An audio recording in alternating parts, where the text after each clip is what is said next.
नमस्कार, मैं रुपेश जोशी, आर पार न्यूज से।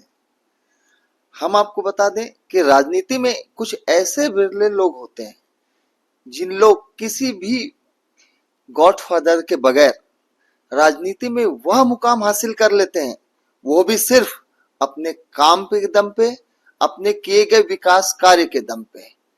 ऐसा ही एक नाम है संध्या राव, गोबरा नवापारा नगर पालिका की नेता प्रतिपक्ष, जो 3 बार की पार्षद और आज इस नगर पालिका की नेता प्रतिपक्ष है, वो भी सिर्फ अपने किए गए कार्यों के दम पे। आइए हम एक खास बातचीत करते हैं मैडम संध्या राव से।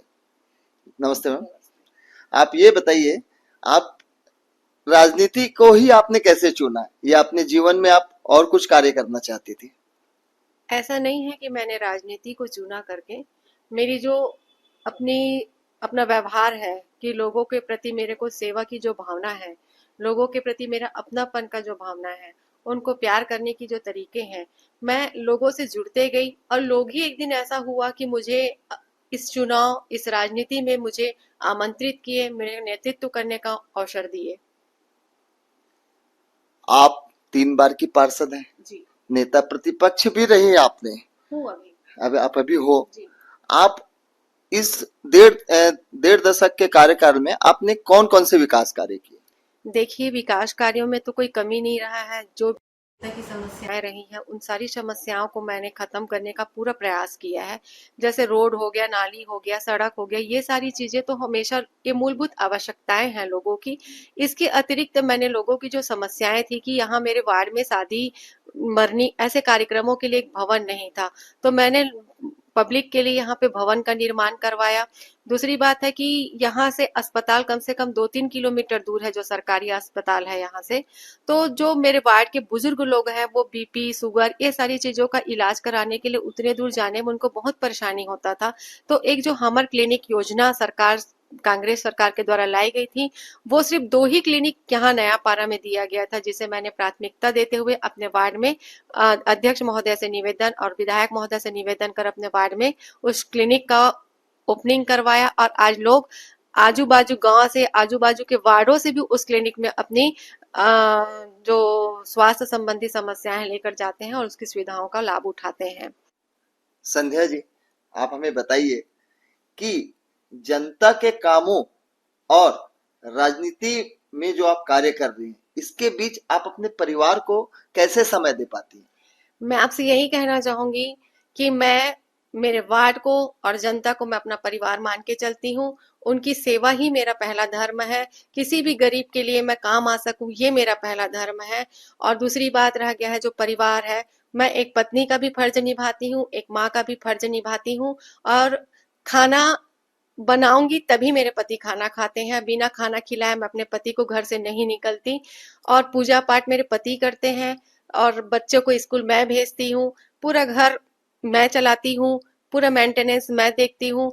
मतलब हमारा इतना प्यारा परिवार है कि हम लोग कभी लड़ाई झगड़ा इस टाइप की बातें हमारे बीच में नहीं आती है।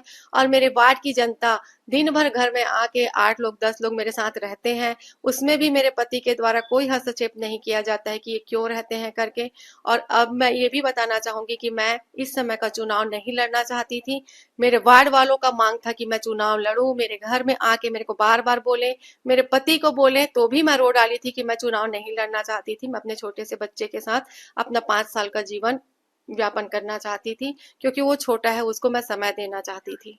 संध्या जी, आपके पति के ऊपर पिछले कुछ दिनों में कई आरोप लगाए गए हैं असंवैधानिक कार्यों के लिए, इस पर आप क्या कहना चाहते हैं? मैं मेरे पति के ऊपर कुछ दिन पहले ही नहीं लगाया गया है, इसके पहले भी कई ऐसे आरोप मेरे पति के ऊपर लगाए गए हैं, पुलिस वालों के माध्यम से, नागरिकों के माध्यम से, या सत्ता मतलब विपक्ष के द्वारा मेरे पति के खिलाफ बहुत सारे षड्यंत्र ऐसे रचे गए थे। लेकिन मैं आज एक सामाजिक प्राणी हूँ और कोर्ट के माध्यम से, न्यायालय के माध्यम से मेरे पति को सारे अपराधों में दोष मुक्त किया गया है। और आने वाले समय में ये जो आरोप मेरे पति के खिलाफ लगाए हैं, उसके लिए मैं यही कहूंगी कि पुलिस ये कहती है कि 8 करोड़ का जो जुआ था। मैं पूछना चाहूंगी, क्या आपको 8 करोड़ रुपए वहां से जब्ती हुआ है? अगर नहीं हुआ है तो आप इस चीज को, मैं बताना चाहती हूँ कि मेरे पति के खिलाफ ये जो अपराध दर्ज करने का मामला है ये भी गलत है। और इस टाइप का अफवाह जो विपक्ष के द्वारा, मेरे जो सत्ता पक्ष के द्वारा मेरे ऊपर लगाया जा रहा है या मेरे परिवार को परेशान करने के लिए लगाया जा रहा है, वो बिल्कुल निराधार है। और इस ऐसे अपराधों से मैं अपने पति के लिए लड़ाई लड़ते रहूंगी। माननीय न्यायपालिका के द्वारा मेरे पति को सभी अपराधों में दोष मुक्त करार किया गया है। संध्या जी, आपने अमानक चावल और सरकारी जगह पर विधायक कार्यालय जैसे जनहित मुद्दे को उठाया था, क्या यह सब उसी के कारण हो रहा है? इस पर आप क्या कहना चाहिए? शासन और सत्ता पूरी भाजपा की बैठी हुई है। निश्चित ही मेरे जो जनता के लिए जो सही चीज होगा उस चीज का मैं हमेशा विरोध करूंगी कि जनता को उस चीज का लाभ मिलना चाहिए। और ऐसे कृत्य अगर शासन के द्वारा या सत्ता के द्वारा किया जाएगा तो मैं निश्चित ही उठाते रहूंगी, क्योंकि मैं जनता के लिए बनी हूँ और जनता से बनी हूँ।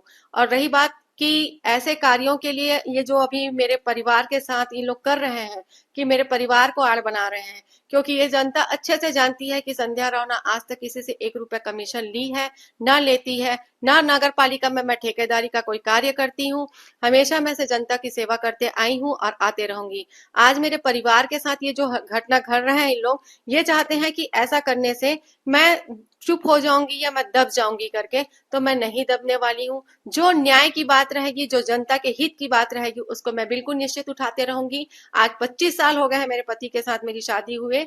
आज पहली बार ऐसा पत्रकार में मेरे साथ और मेरे पति का इस टाइप का जिक्र किया गया है। निश्चित ही ये शासन और सत्ता के द्वारा मेरे साथ दबाव में लाने के लिए मेरे खिलाफ ये लोग षड्यंत्र रच रहे हैं। किसी भी महिला के राजनीतिक जीवन में उन्नति के लिए उसके परिवार का सबसे बड़ा योगदान रहता है। आपके परिवार का कैसा रहा इसमें योगदान आपकी राजनीति में? मैं एक पढ़ी लिखी महिला हूँ और मैं पढ़ी लिखी महिला होने के साथ साथ सक्षम हूँ।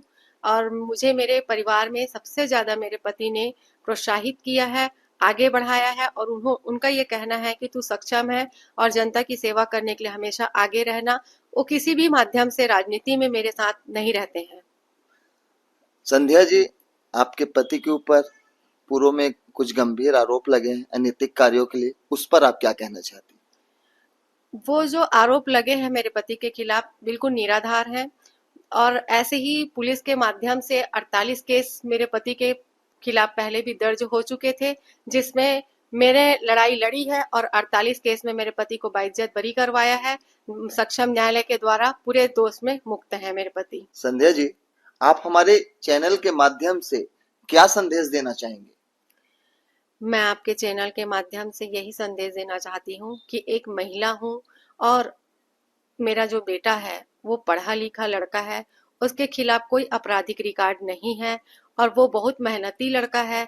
और मेरा जो आज बसा बुसाया परिवार है उसको आज पुलिस के द्वारा एक झूठी कार्यवाही के माध्यम से मेरे पति के ऊपर आरोप डाल दिया गया है।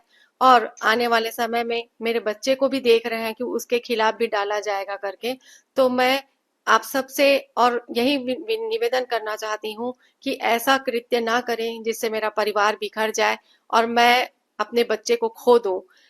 न्यायालय बहुत सक्षम है। आप किसी का भाग्य लिख सकते हैं लेकिन किसी का भाग्य बदल नहीं सकते। उसके भाग्य में जो लिखा रहेगा उसको वही मिलेगा। आप झूठी कार्रवाई कर सकते हैं लेकिन न्यायालय है, न्याय करने के लिए न्यायालय है। और मुझे पूरा उम्मीद है कि न्यायालय से मुझे न्याय जरूर मिलेगा। मैं इस लड़ाई को लड़ते रहूंगी। और जो विरोधी पार्टी मेरे खिलाफ इस टाइप का कृत्य करने जा रही है या कर रही है तो मैं अपनी लड़ाई बंद नहीं करूंगी, मैं लड़ाई लड़ते रहूंगी।